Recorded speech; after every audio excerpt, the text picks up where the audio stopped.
Bismillahirrahmanirrahim. Assalamualaikum warahmatullahi wabarakatuh. Selamat pagi para pencari ilmu dimanapun. Semoga teman-teman ada dalam keadaan sehat, ada dalam keadaan terbaik.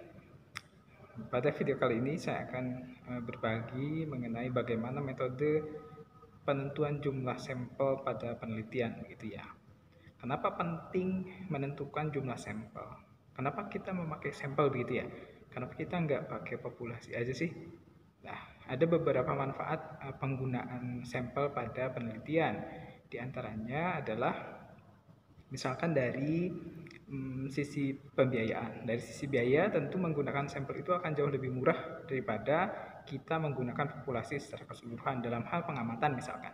Apabila pengamatan melibatkan atau membutuhkan biaya, tentu pengamatan jumlah populasi akan lebih mahal daripada pengamatan jumlah sampel. Terus kemudian manfaat lain dari penggunaan sampel adalah dari sisi waktu. Dari sisi waktu tentu akan lebih cepat gitu ya. Mengamati sampel itu akan jauh lebih cepat daripada mengamati populasi karena tentu jumlah sampel pasti lebih sedikit daripada jumlah populasi. Nah, terus kemudian selanjutnya adalah dari sisi tenaga, dari sisi kitanya. Mengamati sampel itu akan lebih hemat tenaga daripada mengamati populasi. Nah, itu 3 manfaat. Dan yang keempat sebenarnya, kalaupun kita punya tenaga yang kuat, punya uang yang banyak, punya waktu yang luang begitu, kita bisa manfaatkan itu untuk mengamati variabel yang lebih banyak begitu ya. Jadi yang tadinya variabelnya 6 atau 7, karena kita punya waktu yang banyak, kita nggak usah nambahin sampel pengamatannya atau tidak usah menambah unit yang diamatinya, tapi bisa kita menambah variabel yang diamatinya. Itu akan lebih memperkaya hasil daripada penelitian yang dilaksanakan. Nah, terus kemudian kunci daripada sampel adalah walaupun jumlahnya lebih sedikit daripada jumlah populasi, jumlah sampel itu harus representatif atau harus bisa menggambarkan kondisi keseluruhan dari populasi. Nah, pertanyaannya kan, jadi berapa jumlah sampel yang representatif atau yang bisa mewakili jumlah populasi? Nah, jawabannya beragam. Misalkan ada, kalau teman-teman pernah dengar, misalkan ada yang mencukupkan 10% dari jumlah populasi itu sudah cukup sebagai sampel. Atau misalkan ada yang menentukan 30% itu mewakili jumlah populasi. Jadi jumlah sampelnya harus 30% misalkan. Nah, ada juga yang menggunakan rumus perhitungan untuk menentukan jumlah sampel. Banyak juga rumusnya. Nah, yang akan saya sampaikan ini ada rumus Lovin yang banyak digunakan, yaitu rumusnya ini n kecil ya, n kecil itu jumlah populasinya, jumlah sampel maksud saya. N kecil sama dengan n besar dibagi 1 ditambah n besar dikali E dikuadratkan.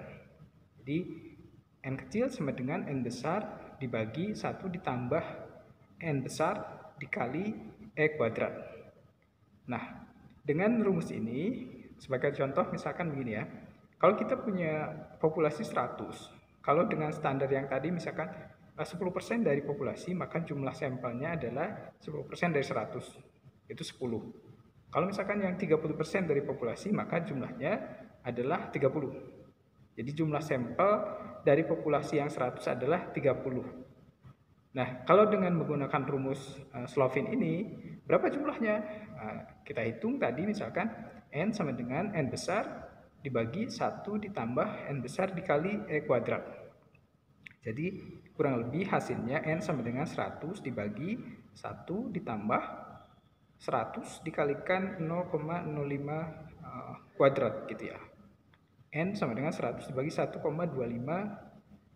N sama dengan 80 sampelnya. Jadi 80 dari 100 itu 80% begitu ya, kalau menggunakan rumus Slovin ini. E itu apa?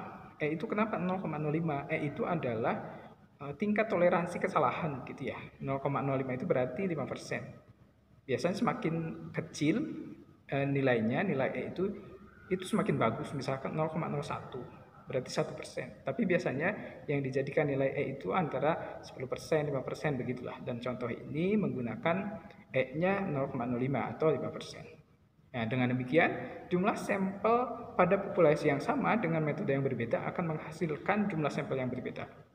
Itu teman-teman tinggal pilih saja nanti. Kalau misalkan untuk penelitian, pasti akan dibimbing oleh dosen pembimbing misalkan. Mau menggunakan berapa sampelnya. Yang jelas, sangat jarang sekali penelitian yang menggunakan seluruh jumlah populasi untuk diamati. Biasanya menggunakan sampel-sampel gitu ya. Sementara itu yang dapat saya sampaikan mengenai teknik sampling begitu ya, atau menentukan jumlah sampel. Selanjutnya kita ketemu pada video saya berikutnya. Demikian, wabillahi taufiq wal hidayah. Wassalamualaikum warahmatullahi wabarakatuh.